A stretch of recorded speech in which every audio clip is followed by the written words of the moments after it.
전하, 신하들의 얼굴이 전부 이상합니다. 전하께 거짓을 고하고 있습니다. 이 아이가 어떤 신통력을 지녔는지 구독과 좋아요 누르시고 백년 야담 이야기 시작하겠습니다. 조선 중기 남도 끝자락 월천리 그날 밤은 이상하게 고요했다. 산모 박씨는 출산 전날 이상한 꿈을 꾸었다. 마을 사람들이 박씨 집에 몰려와 쌀을 내놓고 점을 봐달라는 것이었다. 점치는 것이라고는 전혀 모르는 사람이라고 거절해도 사정사정하는 마을 사람들과 신랑이 하는 꿈을 꾸었다. 자정이 지나 아이가 태어났다. 단 한 번 울고는 조용히 눈을 깜빡였다. 다른 아이와는 다른 출산이었다. 아이는 특별한 일 없이 잘 자랐다. 다만 아이를 업고 밖에 나가면 지나가는 사람들의 얼굴을 쳐다보며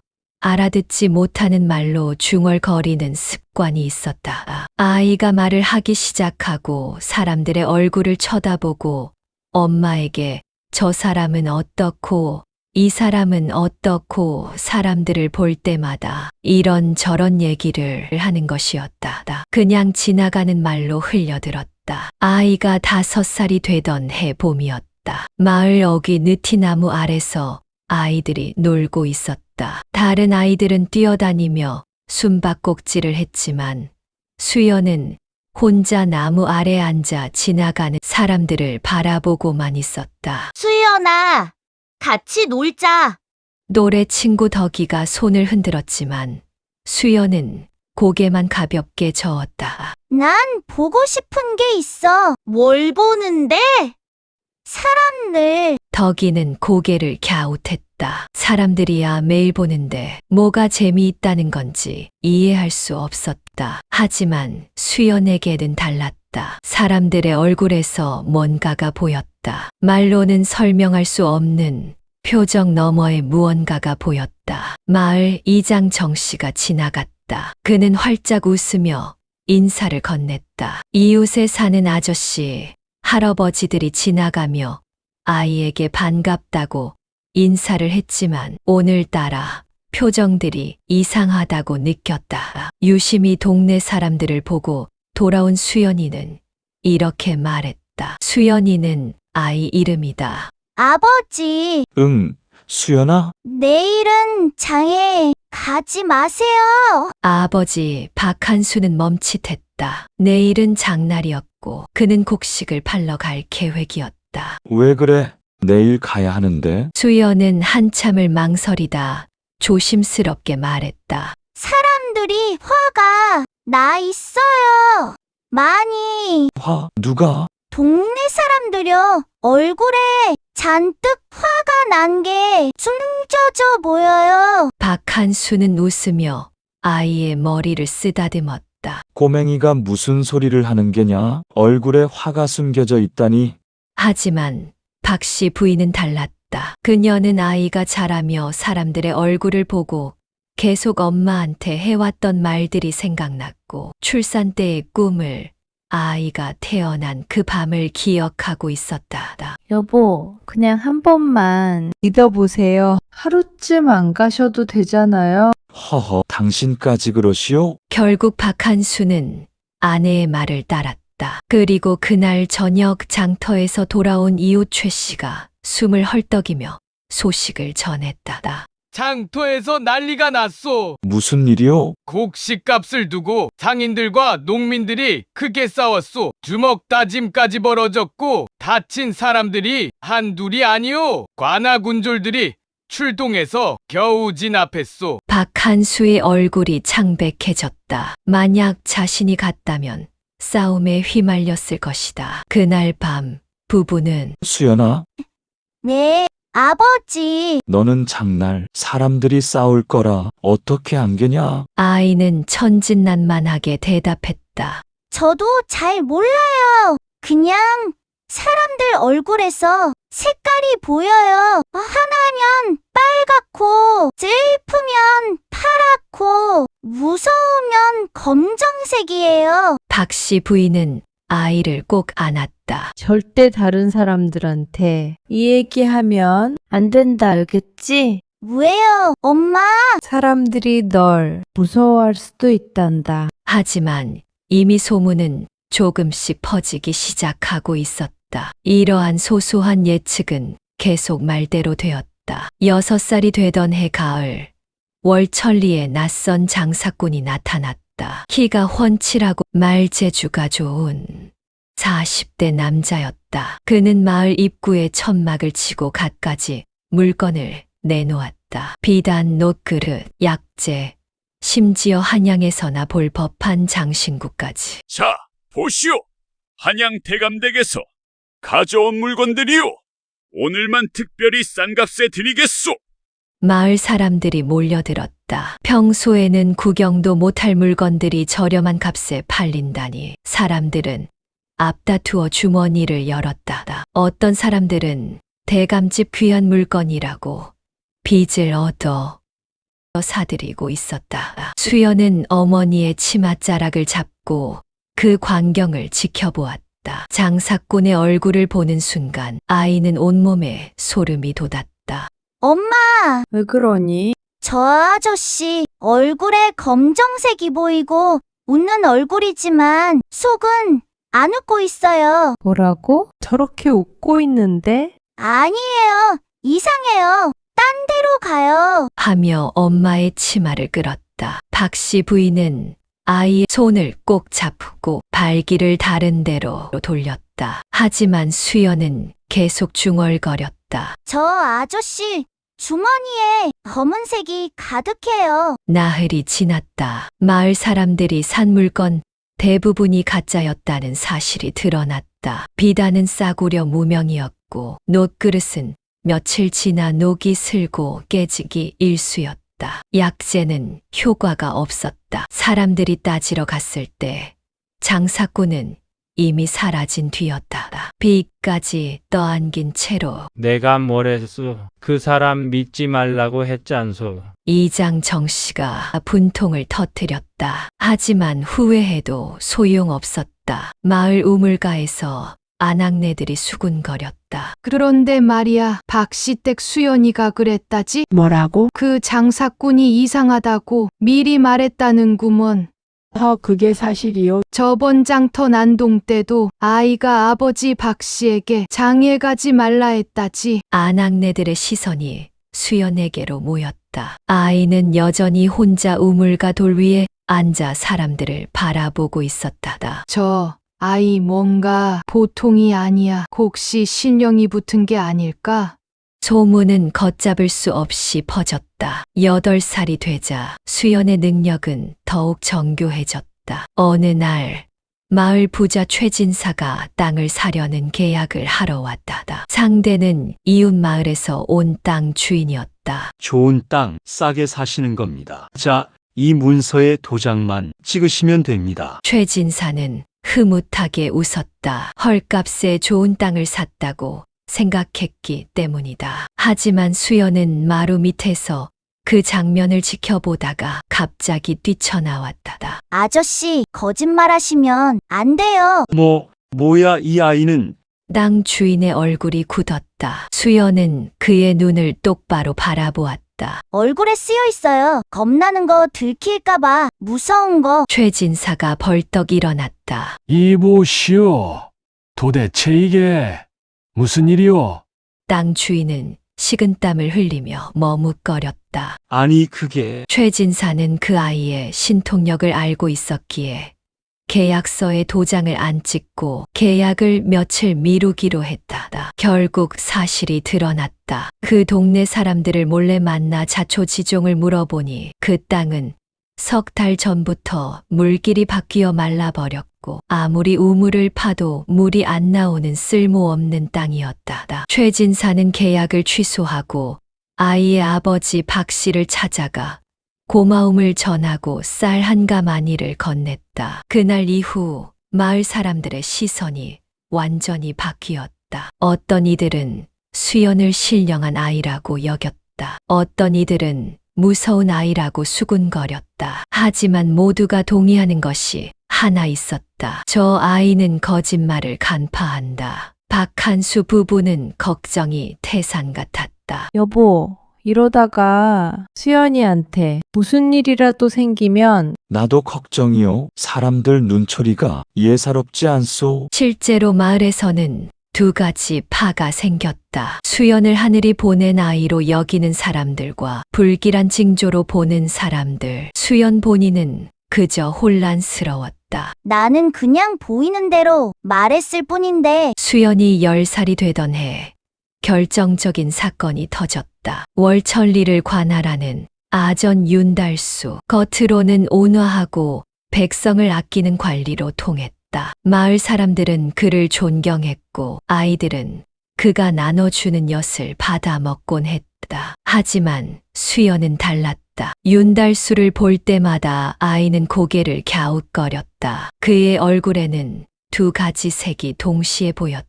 표면에 따뜻한 황금빛, 그리고 그 안쪽 깊은 곳에 검은 그림자. 이상해. 안쪽과 바깥쪽이 달라. 음력 5월 세금을 거두는 시기가 왔다. 윤달수는 마을을 돌며 세금을 징수했다. 사람들은 어렵게 모은 곡식을 내놓았다. 수고하셨소. 이 세금은 나라를 위해 잘 쓰일 것이오. 윤달수의 미소는 따뜻했다. 하지만 수연은 그날 우물가에서 이상한 장면을 목격했다. 윤달수가 밤늦게 수레를 끌고 가는 모습이었다. 그의 얼굴에는 걱정과 조급함이 가득했다. 저 사람 뭔가 숨기고 있어. 다음 날 수연은 시장 한복판에서 큰 소리로 외쳤다. 저 아저씨는 오래 있지 못할 거예요. 사람들이 돌아봤다. 수연은 윤달수를 가리키고 있었다. 수연아, 무슨 소리냐? 박한수가 황급히 아이를 제지하려 했지만 이미 늦었다. 저 아저씨 얼굴에 검은색이 너무 많아요. 곧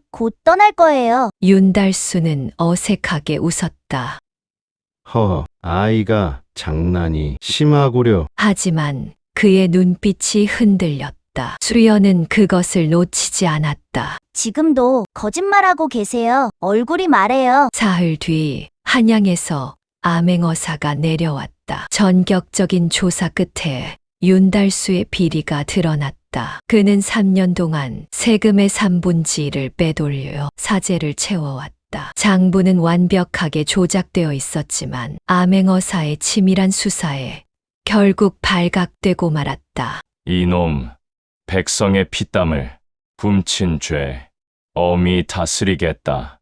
윤달수는 결박당한 채 끌려갔다. 그 순간 그의 시선이 수연을 향했다. 아이는 그 눈빛을 읽을 수 있었다. 원망과 두려움, 그리고 놀라움. 저 아이가 정말로 알았단 말인가? 마을은 발칵 뒤집혔다. 수연이가 진짜로 알았어. 3일 전에 미리 말했잖아.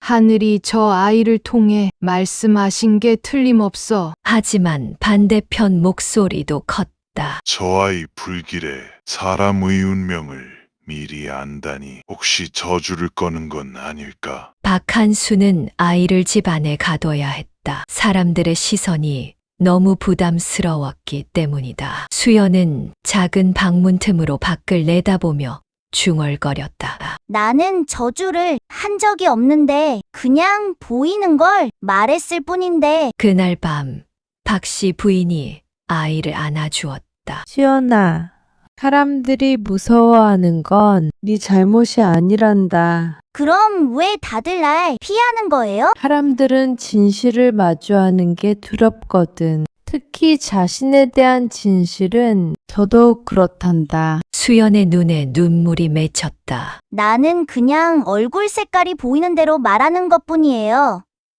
윤달수 사건 이후 수연의 소문은 순식간에 퍼졌다. 한성부를 거쳐 마침내 궁궐까지 소식이 전해졌다. 전하, 아뢰옵니다. 전라도에 이상한 아이가 있다 하옵니다. 대신 한 명이 아뢰었다. 임금은 흥미로운 표정으로 물었다. 이상한 아이라니? 아전의 부정을 미리 알아차렸다며 사람의 마음을 읽는다 하옵니다. 허허, 헛소문일 것이오. 하지만 다른 신하가 나섰다. 전하, 그 아이가 마친 일들이 한둘이 아니라 하옵니다. 장터난동, 사기꾼, 땅 사기, 그리고 아전의 비리까지 모두 사전에 알아차렸다 합니다. 왕의 눈빛이 변했다. 당시 조정은 혼란스러웠다. 외적의 침입 위협, 당파 싸움, 그리고 무엇보다 신하들의 거짓된 보고가 가득했다. 왕은 누구를 믿어야 할지 알 수 없었다. 데려오도록 하라. 내 직접 보겠노라. 하오나 전하, 그 아이는 아직 10살밖에 안 되었사옵니다. 그래서 더 좋다. 어린아이라면 아직 세상의 더러움에 물들지 않았을 것 아니냐. 왕명이 떨어졌다. 보름 뒤 한양에서 관리가 내려왔다. 어디 박수연이라는 아이가 있느냐? 마을 사람들은 술렁였다. 박한수 부부는 놀라서 벌벌 떨었다. 날이 무슨 일로 찾으시옵니까? 왕명이시다. 이 아이를 궁으로 데려오라 하셨다. 왕명이라니요? 수연은 차분했다. 이상하게도 두렵지 않았다. 오히려 궁금했다. 왕의 얼굴은 어떤 색일까? 한양으로 가는 길은 멀었다. 수연은 생애 처음 마을을 벗어났다. 닷새 만에 한양에 도착했다. 거대한 성과 끝없는 기와즈.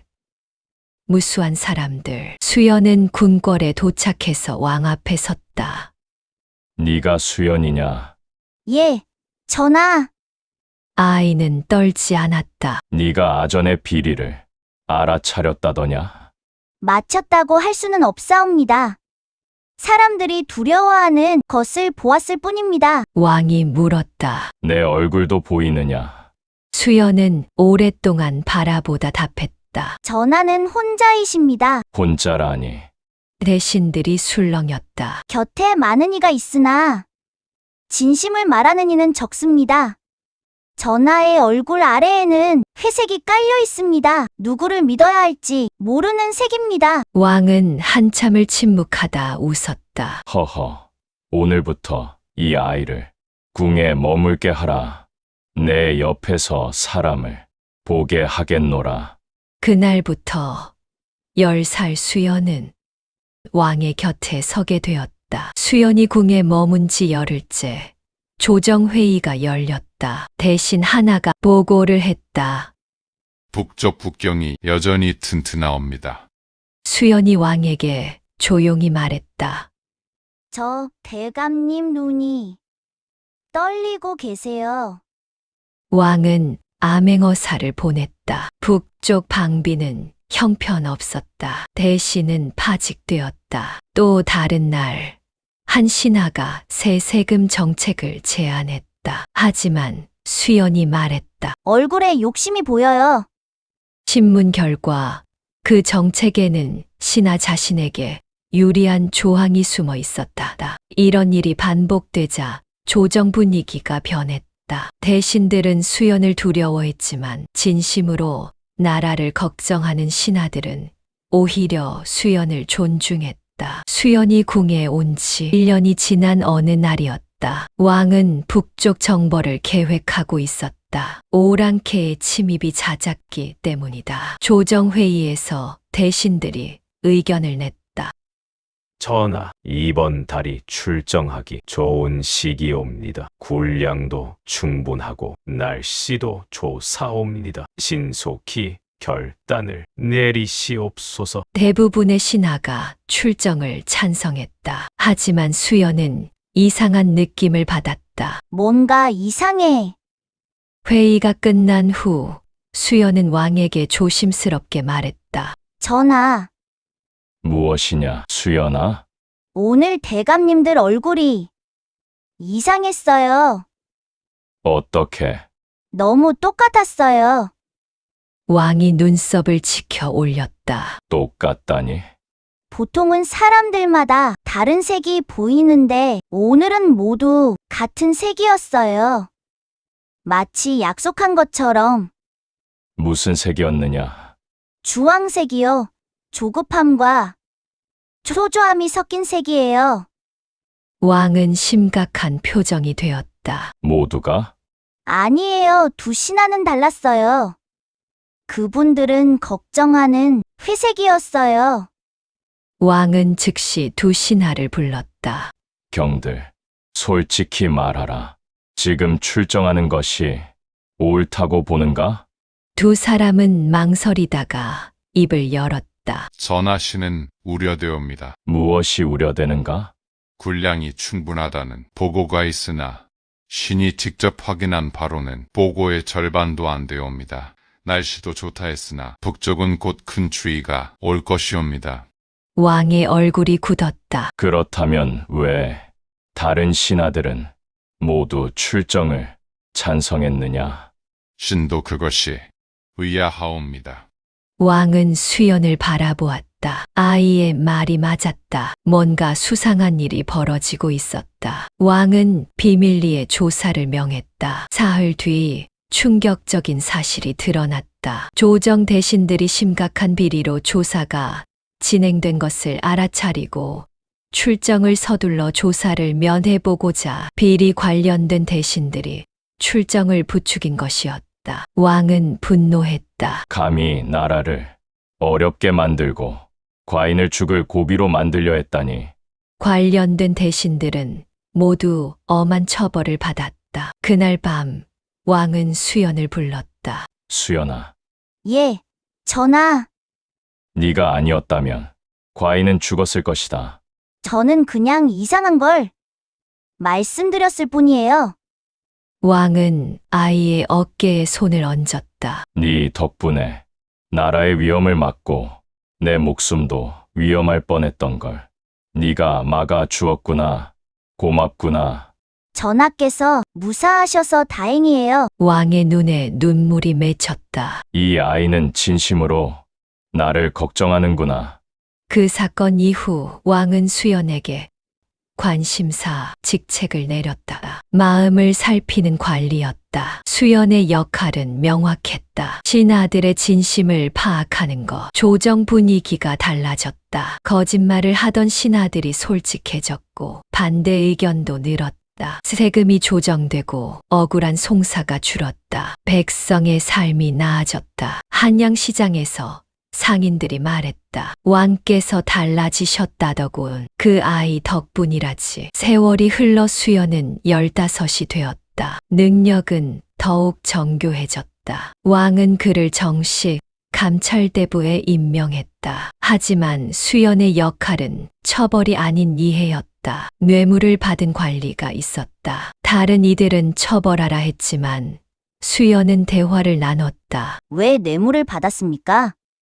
어머니 병을 고쳐야 했습니다. 수연은 그의 진심을 읽었다. 왕에게 보고했고 관직은 파면되었지만 치료비는 지원되었다. 수연의 접근은 달랐다. 처벌보다는 이해를, 단죄보다는 회복을 추구했다. 수연이 18이 되던 해 왕의 동생이 영모 혐의를 받았다. 즉시 잡아들이소서 신하들이 외쳤다. 하지만 왕은 수연을 불렀다. 대군을 만나보겠느냐? 수연은 대군을 만났다. 그의 얼굴에는 분노와 억울함이 있었지만 배신의 의도는 없었다. 조사 후 왕에게 보고했다. 영모를 계획하신 적이 없으세요.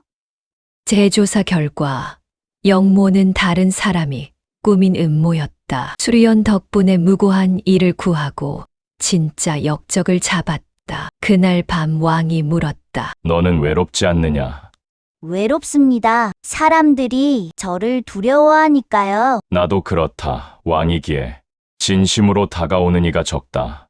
두 사람은 조용히 웃었다. 외로움을 아는 자끼리의 공감이었다. 시간이 흐르며 왕은 변화했다. 수연아, 이제 내 얼굴이 어떻게 보이느냐? 예, 전하 처음에는 회색이었습니다. 누구를 믿어야 할지 모르는 색이었죠. 지금은? 황금빛입니다. 확신의 색이요. 그리고 책임감도 보입니다. 왕은 창밖을 바라보았다. 네가 곁에 있으면서 사람을 보는 법을 배웠다. 말이 아니라 표정을 먼저 보라고. 수연은 백성의 얼굴도 읽었다. 시장을 돌며 그들의 걱정과 바람을 파악해 왕에게 보고했다. 국시감, 걱정이 많습니다. 왕은 즉시 비축분을 풀었다. 조정은 더욱 공정해졌고 백성의 삶도 나아졌다. 수연은 이제 30대가 되었다. 세월이 흘렀지만 그의 눈은 여전히 맑았다. 어느 날 젊은 관리 하나가 찾아왔다. 대감님 질문이 있습니다. 무엇이냐? 대감께서는 정말로 미래를 보십니까? 수연은 고개를 저었다. 아니다. 그럼 어떻게 그 많은 일을 미리 하셨습니까? 나는 미래를 본 적이 없다. 그럼 무엇을 보신 겁니까? 수연은 잠시 생각하다가 대답했다. 현재를 봤을 뿐이다. 사람의 표정, 떨리는 눈빛, 쥐어진 주먹, 굳은 어깨, 그 안에 모든 것이 담겨 있다. 젊은 관리는 고개를 갸웃했다. 그게 미래를 아는 것과 무슨 차이입니까? 미래는 현재의 연장일 뿐이다. 지금 두려워하는 사람은 곧 실수를 할 것이고, 지금 욕심 부리는 사람은 곧 탐욕을 드러낼 것이며, 지금 진실한 사람은 계속 진실할 것이다. 젊은 관리는 깊이 절했다. 가르침 감사합니다. 수연은 젊은 관리를 보내고 조용히 궁궐의 연못 주변을 산책하며 왕을 위하여 진실되게 도움이 되는 사람이 계속 되기를 스스로 약속했다. 어린 아이의 신통한 능력이 왕의 국정에 도움이 되고 나라를 평온하게 하는데 많은 도움이 되었다는 수연 이야기는 여기서 마무리합니다. 이 이야기가 재미있으셨다면 구독과 좋아요 부탁드리겠습니다. 감사합니다.